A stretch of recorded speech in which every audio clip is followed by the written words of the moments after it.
مولانا سے گفتگو میں بالکل بھول چوک ہوئی ہے. اگر وہ معذرت کرے بغیر کسی طویل کے تو اچھی بات ہوگی. جیسا کہ قریب ہی میں ہمارے استاد محترم مفتی طارق مسعود صاحب دامت فیضہم سے کچھ غلطیاں سرزد ہوئی تو مولانا منظور منگل صاحب ہی نے فرمایا تھے کہ آپ میڈیا پر آ کر اور یہی کہے کہ مجھ سے غلطی ہو گئی ہے کہ حضرت عثمان ذو النورین رضی اللہ تعالیٰ عنہ کی انہوں نے گستاخی نہیں کی، بے ادبی نہیں کی. ہاں جو جملہ تھا وہ غیر مناسب تھا، لیکن ان کے مزاج پر مزاح غالب ہے.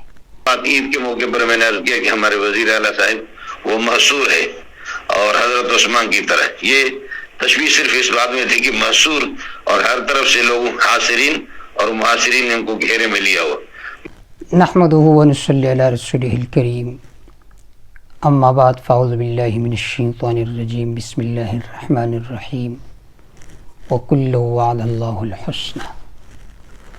وقال تبارک وتعالی فی مقام آخر لقد رضی اللہ عن المؤمنین اذ یبایعونک تحت الشجرہ. عزیز دوستو، صحابہ کرام رضوان اللہ تعالی علیہم اجمعین ہماری ایمان کا معیار ہے. قرآن مجید میں اللہ رب العزت کے ارشاد ہے فَإِنْ آمَنُوا بِمِثْلِ مَا آمَنْتُمْ بِهِ فَقَدْ اهْتَدَوْا. اگر یہ لوگ اس جیسا ایمان لے آئیں گے اے صحابہ کرام جس طرح کہ تم ایمان لا چکے ہو اخلاص کے ساتھ، تو یہ لوگ ہدایت پائیں گے. صحابہ کرام مینار ہدایت ہے، اولئک هم الراشدون. صحابہ کرام سارے کے سارے کامیاب ہیں، اولئک هم المفلحون. صحابہ کرام سارے کے سارے جنتی ہیں، وکل وعد اللہ الحسنى. سب کے ساتھ اللہ تعالیٰ نے جنت کا وعدہ کیا ہے. سارے صحابہ کرام ہمارے سروں کے تاج ہے. پھر ان میں 4 صحابہ کرام جنہیں خلفائے اربعہ کہا جاتا ہے، ان کو فضیلت دیگر صحابہ کرام پر حاصل ہے، برتری حاصل ہے ان کو. لیکن سب کے ساتھ اللہ نے جنت کا وعدہ کیا ہے. حضرت ابوبکر رضی اللہ تعالیٰ عنہ، حضرت عمر فاروق رضی اللہ تعالیٰ عنہ، حضرت عثمان ذو النورین رضی اللہ تعالیٰ عنہ، حضرت علی المرتضیٰ رضی اللہ تعالیٰ عنہ. حضرت عثمان رضی اللہ تعالیٰ عنہ ان خلفائے اربعہ میں ایک مظلوم ترین صحابی ہے جن کو محصور کیا گیا تھا، ان پر پانی کھانا بند کیا گیا تھا، ان کو ظلماً شہید کر دیا گیا تھا. کل سے ایک ویڈیو بہت زیادہ وائرل ہو رہی ہے اور وہ ویڈیو بھی استاذ العلماء شیخ الحدیث والتفسیر حضرت مولانا منظور احمد منگل صاحب کی. حضرت مولانا منظور منگل صاحب کوئی عام آدمی نہیں ہے، بہت بڑے محقق، مدقق، علامہ، بہت ہی نڑر عالم دین ہے.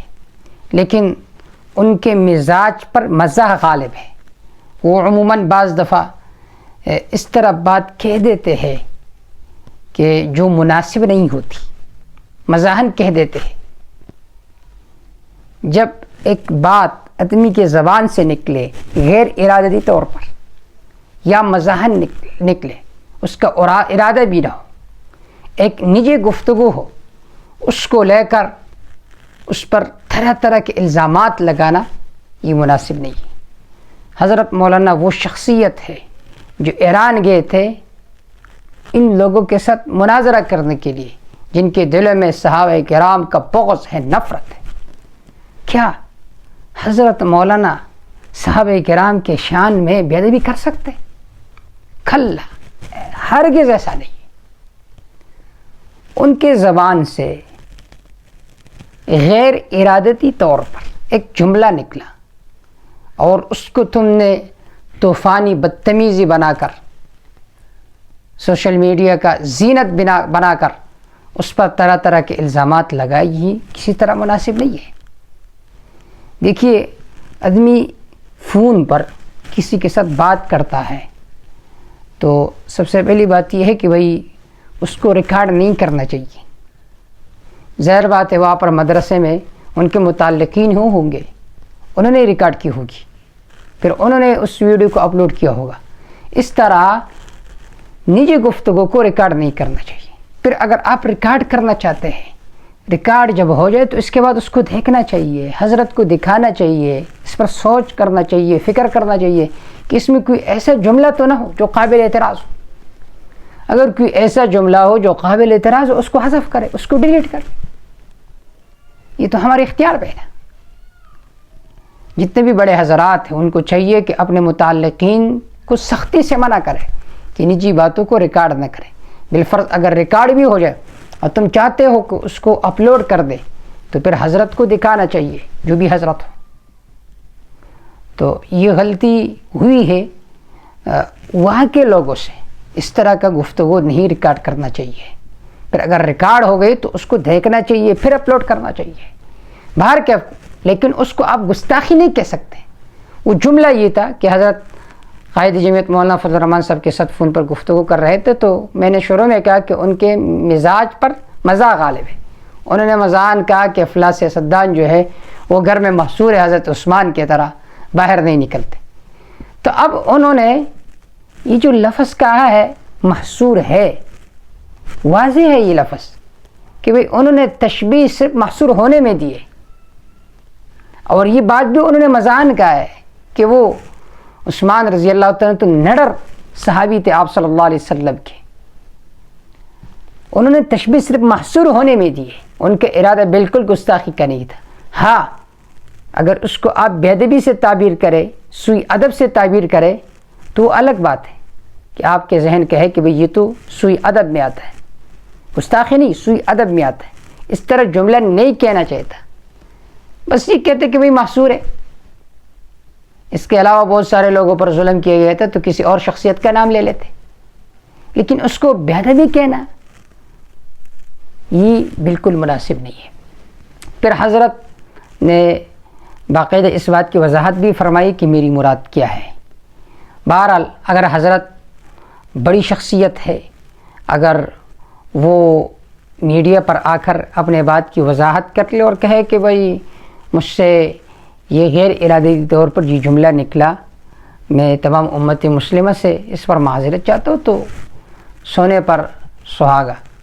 لیکن اگر وہ وضاحت بھی نہ کرے، اور انہوں نے ایک آڈیو کلپ میں وضاحت بھی کی کہ بھئی میری مراد بالکل گستاخی نہیں ہے، یہ تو میں نے تشبیہ دی ہے صرف محصور ہونے میں۔ اب دیکھیے اس وضاحت کو۔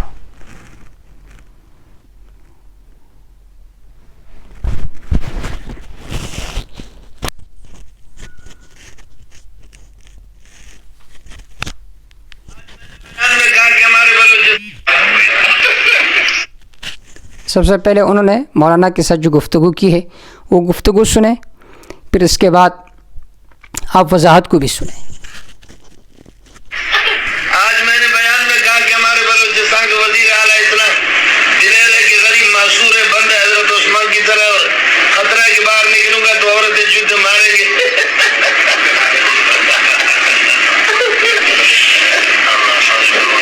اللہ تعالیٰ آپ کی مدد فرما، آپ کی حفاظت فرما۔ بہت مہربانی، بہت مہربانی، یاد آوری کا شکریہ۔ وضاحت سے پہلے ایک بات میں کہہ دوں کہ انہوں نے یہ فرمایا کہ بھئی وہ حضرت عثمان رضی اللہ عنہ کی طرح محصور ہے، اور خطرہ ہے کہ باہر نکلوں گا تو مجھے لوگ جوتے ماریں گے۔ حضرت عثمان رضی اللہ تعالیٰ عنہ محصور تھے، وہ اس وجہ سے نہیں نکل رہے تھے کہ اگر میں باہر نکلوں گا تو خون خرابہ ہو جائے گا۔ وہ ڈرتے نہیں تھے، وہ ڈرتے نہیں تھے، وہ ایک جرأت مند صحابی تھے آپ صلی اللہ علیہ وسلم کے۔ تو یہ جو الفاظ ہیں یہ غیر مناسب ہے، اس کے ہم بالکل تائید نہیں کرتے، لیکن آپ اس کو گستاخی نہیں کہہ سکتے۔ یہ الفاظ بالکل غیر مناسب ہے، لیکن انہوں نے تشبیہ صرف محصور ہونے میں دیے۔ دیکھیں آپ کہتے ہو زید کل اسد، زید شیر کی طرح ہے، تو وجہ شبہ وصف مشہور ہوتا ہے مشبہ بھی کی جانب میں کہ زید شیر کی طرح ہے، یعنی شجاعت میں۔ شیر تو چیرتے بھی ہے، پاڑتے بھی ہے، بڑے بڑے دانت ہوتے اس کے، لعاب ہوتا ہے، تو باقی چیزوں میں مشابہت نہیں ہے، وجہ شبہ باقی چیزوں میں نہیں ہے، صرف وجہ شبہ وصف مشہور میں ہوتا ہے، وہ ہے صرف شجاعت۔ تو انہوں نے جو باقی الفاظ ذکر کیے کہ باہر نکلوں گا عورتیں جوتے ماریں گے، یہ جو وجہ شبہ ہے وہ صرف محصور ہونا ہے، باقی اشیاء نہیں ہے، باقی اشیاء نہیں ہے۔ خود حضرت کی بات آپ سن لیں کہ حضرت کیا فرما رہے۔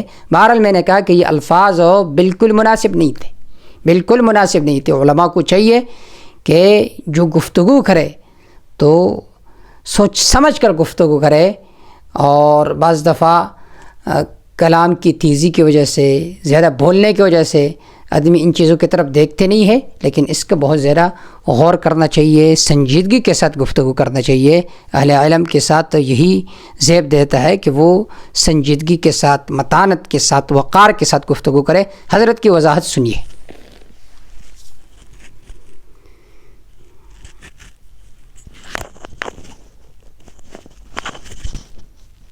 السلام علیکم ورحمۃ اللہ وبرکاتہ۔ برادر مکرم مولانا اورنگزیب فاروقی صاحب، امید ہے کہ آپ خیر عافیت سے ہوں گے۔ عید مبارک ہو، تقبل اللہ منا ومنکم صالح اعمالنا واعمالکم۔ حضرت اقدس مولانا فضل الرحمان صاحب عید کے موقع پر آپ سے رابطہ ہوا، تو چونکہ ملک کی حالات اس طرح ہے، میں خوش طبعی کے طور پر مولانا فضل الرحمان صاحب سے یہ عرض کیا تھا کہ بھئی آج کل تو حالات پہلے سے آگ جل رہی ہے، پھر رمضان کی وجہ سے تاہم کچھ حالات تھمے ہوئے تھے۔ اب یہ ہے کہ رمضان ختم ہو گیا، اس کے بعد آپ نکلے میدان پہ، یعنی سیاسی طور پر بات یہ تھی، اور یہ بھی بات عید کے موقع پر میں نے عرض کیا کہ ہمارے وزیر اعلیٰ صاحب وہ محصور ہے، اور حضرت عثمان کی طرح۔ یہ تشبیہ صرف اس بات میں تھی کہ محصور اور ہر طرف سے لوگ حاصرین اور محاصرین نے ان کو گھیرے میں لیا ہوا۔ باقی میں نے کہا کہ باہر نکلے تو وہ عورتیں اور مرد چھوٹے بڑے ان کو جوتوں سے ان کا استقبال کریں گے۔ اب پتہ نہیں اس کو لے کر کے کچھ لوگ اور دیگر ناعاقبت اندیش سیاق و سباق سے کاٹ کر کے اس بات کو نہ تشبیہات سے واقف ہے، نہ کسی کے کلام سے واقف ہے۔ پھر یہ کہ میں خود موجود ہوں، کیا حضرت عثمان رضی اللہ تعالیٰ عنہ کی توہین کا کوئی تصور کر سکتا ہے؟ اس عبارت سے اس کو پورا آپ سن لیں، اور پھر ان کو شوق ہے، میں خود موجود ہوں، اگر کوئی موقع لال ہے مجھے بلائیں یا میرے پاس آ کر کے گفتگو کر لے۔ یہ سستی شہرت ان کو چاہیے کہ اس طریقے کا سلسلہ نہیں ہوگا۔ جہاں حضرت عثمان کی ترجمانی کے لیے میں پہنچا ہوں ایران جیسے، یہ کہ دارالکفر کے اندر، دارالحرب کے اندر، وہاں آپ سوئے ہوئے تھے، آپ جیسے کو کوئی پوچھتا بھی نہیں تھا۔ اس لیے حضرت عثمان کے وارث بننے کی کوشش نہ کر، حضرت عثمان کے علوم کا وارث میں ہوں، ہے کوئی مقالل تو گفتگو کرے ہم سے۔ اس طریقے پر یہ ہے کہ کسی کو بدنام کرنا اور یہ کرنا کہ حضرت عثمان کی شان میں گستاخی۔ میں تو اس وزیر اعلیٰ سرفراز صاحب اس پر مذاق کر رہا تھا کہ محصور ہے اور مظلوم ہے۔ آپ سمجھ بھی نہیں رہے کہ نہ وہ مظلوم ہے نہ کچھ ہے، وہ تو سارا کا سارا میں اس پر مذاق اڑا رہا تھا۔ صرف محصور ہونے میں اگر تشبیہ ہوگی تو کمثل الحمار یحمل اسفارا، کیا یہود حمار کی طرح ہے؟ اس قسم کی چیزوں سے ناواقف رہنا اور خواہ فضول قسم کی اس قسم کے علم سے بالکل اور علومی اصطلاحی ہاتھ سے بالکل یہ حضرات ناواقف ہے۔ گزارش یہ کہ اگر کوئی اس قسم کا ہے ان کو بتا دے کہ مجھ سے ملے، اور میں خود موجود ہوں، میرے کلام کی تشریح اور وضاحت آپ نہ کریں۔ اللہ تعالیٰ آپ کا حامی اور ناصر ہوں۔ السلام علیکم۔ بہرحال انہوں نے یہ وضاحت فرمائی کہ بھئی تشبیہ صرف محصور ہونے میں ہے، لیکن میں سمجھتا یہ ہوں کہ عثمان ذو النورین رضی اللہ تعالیٰ عنہ ایک عظیم المرتبت صحابی تھے۔ مولانا سے گفتگو میں بالکل بھول چوک ہوئی ہے، اگر وہ معذرت کرے بغیر کسی تعویل کے تو اچھی بات ہوئی۔ جیسا کہ قریب ہی میں ہمارے استاد محترم مفتی طارق مسعود صاحب دامت فیضہم سے کچھ غلطیاں سرزد ہوئی، تو مولانا منظور منگل صاحب ہی نے فرمایا تھے کہ آپ میڈیا پر آ کر اور یہی کہے کہ مجھ سے غلطی ہو گئی ہے۔ تو اگر حضرت مولانا منظور احمد منگل صاحب جو علم کے ایک پہاڑ ہے، سمندر ہے، اگر وہ خود بغیر کسی تعویل و چو چرا کے کہے کہ بھئی مجھ سے غلطی ہوئی ہے تو بہت ہی اچھی بات ہوگی۔ لیکن یہ بات ذہن میں رکھیے کہ حضرت عثمان ذو النورین رضی اللہ تعالیٰ عنہ کی انہوں نے گستاخی نہیں کی، بے ادبی نہیں کی۔ ہاں جو جملہ تھا وہ غیر مناسب تھا۔ اللہ تعالیٰ حق کے طرف رجوع کرنے کی توفیق عطا فرمائے۔ اقول قولی ھذا استغفر اللہ لی ولکم ولسائر المسلمین۔